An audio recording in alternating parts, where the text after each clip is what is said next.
அனைவருக்கும் வணக்கம்.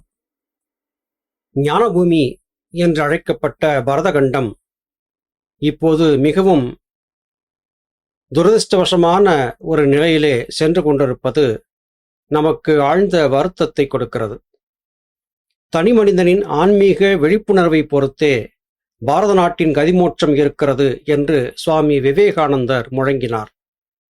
மன வலிமையும் தோல் வலிமையும் கொண்ட 100 இளைஞர்களை கொடுங்கள், நான் பரதகண்டத்தை மாற்றிக் காட்டுகிறேன் என்று முழங்கினார். அந்த வீரத்துறவியின் கனவு கனவாகவே போய்விட்டதோ என்று எண்ணும் அளவிற்கு இன்றைய இளைய சமுதாயம் கேவலமான நிலைக்கு சென்று கொண்டிருக்கிறது.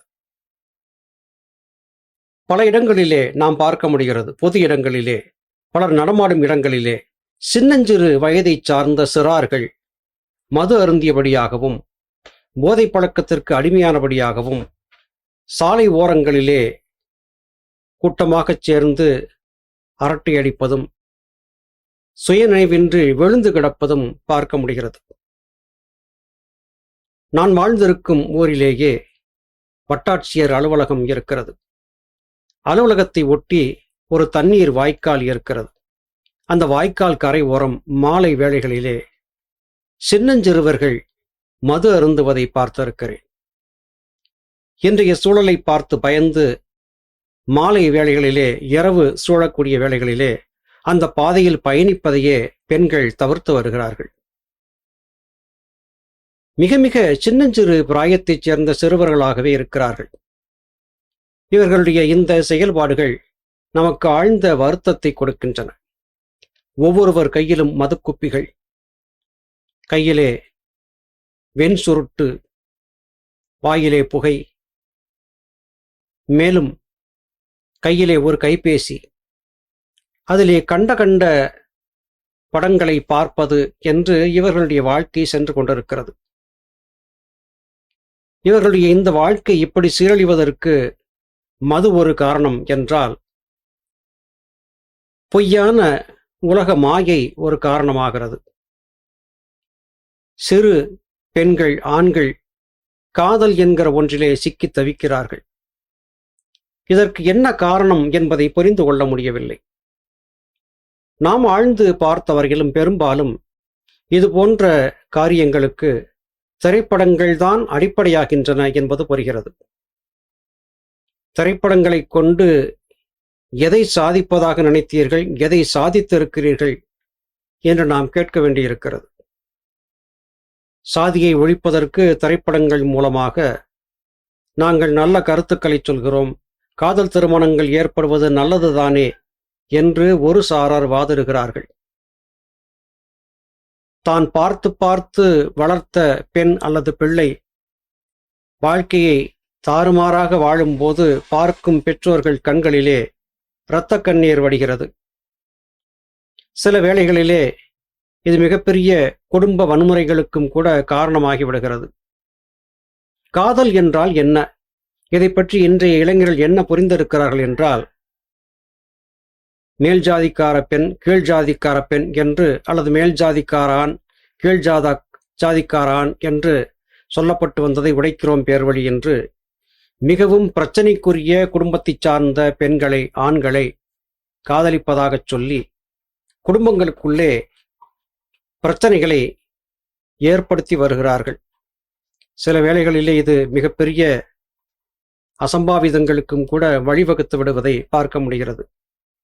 இது அல்லாமல் இளஞ்சரார்கள், சிறுமியர்கள் தங்கள் மனம் கவர்ந்த கதாநாயகன் அல்லது கதாநாயகிக்கு பதாகை பிடிப்பதிலேயே வாழ்க்கையை கழிக்க நினைக்கிறார்கள்.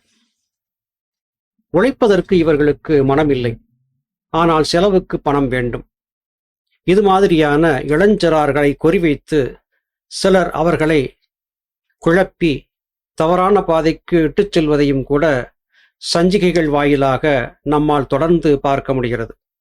நான் சொல்வதை கேள், இப்படி செய், அப்படி செய், உனக்கு குறைந்த காலத்திலே அதிக வருவாய் கிடைப்பதற்கு நான் உதவி செய்கிறேன் என்று சொல்லி இப்படிப்பட்டவர்களை தவறாக வழிநடத்தக்கூடியவர்கள் ஏராளமாக இருக்கிறார்கள்.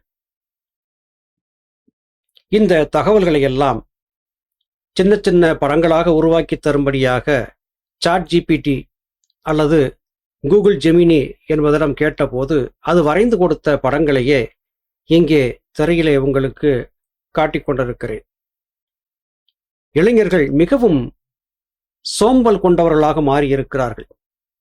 கடினமான உழைப்பில்லாமல் ஏதாவது சிறிதாக உழைத்து சம்பாதித்தால் போதும், அதை கொண்டு சுகமாக வாழலாம் என்கிற எண்ணப்போக்கு ஏற்பட்டு கொண்டிருக்கிறது. உழைக்கும் ஆர்வம் குறைந்துவிட்டது. தவறான பழக்க வழக்கங்களால் இளைஞர்கள், இளைஞிகள் என்ன நிலையில் இருக்கிறார்கள் என்பதை பார்க்கும்போது மிகவும் வருத்தமாக இருக்கிறது. தங்களுக்கு பிடித்த ஒரு நடிகரின் பின்னால் சென்று அவருக்கு வாழ்க என்று முழக்கமிடுவதையும், அவருடைய திரைப்படங்களுக்கு பதாகைகள் அமைப்பதையும், பாலாபிஷேகம் செய்வதையும் தங்கள் பிறப்பின் குறிக்கோள் என்பதாக கருதி இவர்கள் வாழ்ந்து கொண்டிருக்கிறார்கள். இந்த கருத்தையும் சொல்லி கூகுள் ஜெமினியிடம் நாம் கேட்டபோது அது வரைந்து கொடுத்த படமே இங்கே உங்களுக்கு காட்டப்படுகிறது. மாணவர்கள் படிக்கும் காலத்திலே படிப்பிலே கவனத்தை செலுத்தி படித்து தங்களுடைய வாழ்க்கை உயர்வதற்காகவும், தங்கள் குடும்பம் உயர்வதற்காகவும், தங்கள் சமுதாயம் உயர்வதற்காகவும் உடல் உழைப்பையும் மன உழைப்பையும் பயன்படுத்தி மேன்மையான நிலைக்கு செல்வதை விடுத்துவிட்டு பெரும் திரைக்கவர்ச்சியின் காரணமாக தவறான பாதைக்கு சென்று கொண்டிருப்பதையும் நம்மால் காண முடிகிறது. பல எங்களை போன்ற முதியவர்கள் ஒருவரை ஒருவர் சந்திக்கும் போது இளைஞர்களுடைய இன்றைய செயல்பாடுகள், அவர்கள் சிந்தனை போக்குதான் பிரதான கருத்தாக பேசப்பட்டு வருகிறது. எங்களை போன்ற முதியவர்களுக்கு, பெற்றோர்களுக்கு இது ஆழ்ந்த வருத்தத்தை கொடுக்கிறது. குடும்பமாக, பெரிய பெரிய குடும்பமாக வாழ்ந்திருந்தது போய் குடும்பங்கள் இப்போது அருகிவிட்டன. சிறு குழந்தைகள் குழந்தைகள் காப்பகத்திலே, பெற்றோர் முதியோர் காப்பகத்திலே. வளர்ந்தான பிறகு குழந்தைகள் மனம் போன போக்கில் வாழ ஆரம்பிக்கிறார்கள். ஓரிரு நாட்கள் வீட்டிலே தங்கியிருந்தாலும் கூட ஒரு குடும்பத்தை சார்ந்த 5 பேர் 5 திசைகளிலே கைபேசிகளை வைத்துக்கொண்டு எதையோ பார்த்தபடியாக காலத்தை கழிப்பதை பார்க்க முடிகிறது. கூட்டுறவு என்பது இல்லாத ஆகிவிட்டது. ஒருவருக்கொருவர் ஒற்றுமை இல்லாது போய்விட்டது. குடும்பமாக இருக்க வேண்டும் என்கிற எண்ணப்போக்கும் குறைந்து கொண்டே வருகிறது. இது எல்லாமே சமுதாயம் சீரழிந்து கொண்டிருப்பதை நமக்கு புரியப்படுத்துகிறது. இது அன்றியும் மது, புகை, கஞ்சா போன்றவற்றை புகைத்து இளைஞர்கள் ஆங்காங்கே விழுந்து கிடப்பதையும் பார்க்க முடிகிறது. ஒரு நல்ல ஆன்மீகவாதியாக, ஒரு நல்ல தகப்பனாக இவை போன்ற காட்சிகள் நமக்கு ஆழ்ந்த வருத்தத்தை கொடுக்கின்றன. இதற்கெல்லாம் காரணம் பெற்றோர்களின் வளர்ப்பே என்று சொல்ல வேண்டியிருக்கிறது. குழந்தைகள் வளரக்கூடிய பிராயத்திலே குழந்தைகளோடு போதுமான அளவிற்கு நேரத்தை செலவிட வேண்டும். குழந்தைகளை அருகிலே அழைத்து பேசி அவர்களுடைய மன ஆரோக்கியம், உடல் ஆரோக்கியம் பற்றி பெரியவர்கள் குறிப்பாக இருக்க வேண்டியது அவசியமாகிறது. உங்களுடைய குழந்தைகளை இளம்பிராயத்திலிருந்தே நல்ல ஆன்மீக பாதைக்கு திருப்புங்கள்.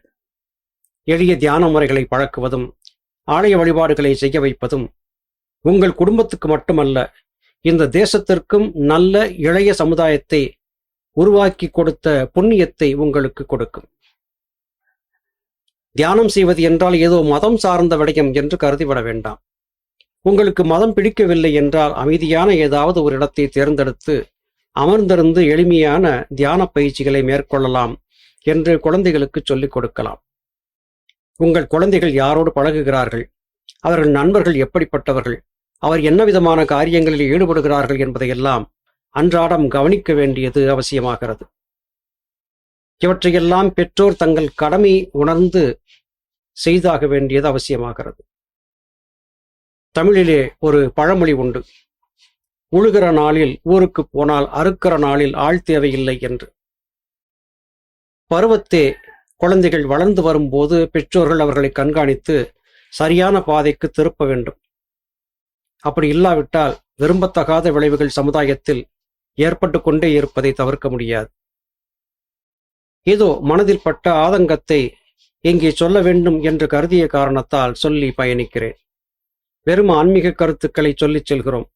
ஆன்மீக பாதைக்கு குழந்தைகளை திருப்ப வேண்டிய அவசியம் பெற்றோருக்கு இருக்கிறது என்பதை புரியப்படுத்துவதற்காகவே இந்த பதிவு. நம்முடைய வலையொலியை பார்த்து நிறைய இளம் தம்பிகள் தங்கைகள் சித்தவித்தி முதலாகிய தியான பயிற்சிக்கு நகர்ந்திருப்பதை நாம் அறிகிறோம். பலரும் ஆர்வத்தோடு நல்ல விதமாக தியானம் முதலாகிய பயிற்சிகளுக்கு வந்து கொண்டிருப்பதை பார்க்க முடிகிறது.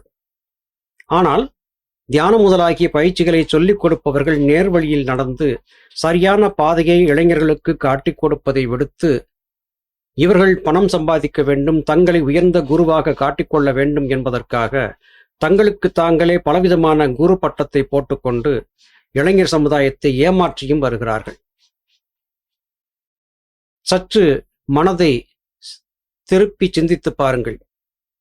ஒரு குருவாக இருப்பதற்கு எந்த விதமான அடிப்படை தகுதியும் இல்லாதவர்களும் கூட தவறான விடயங்களை சொல்லிக் கொடுத்து இளைய சமுதாயத்தை கெடுத்து கொண்டிருக்கிறார்கள் என்பதை வருத்தத்தோடு இங்கே பதிவு செய்ய வேண்டியது அவசியமாகிறது.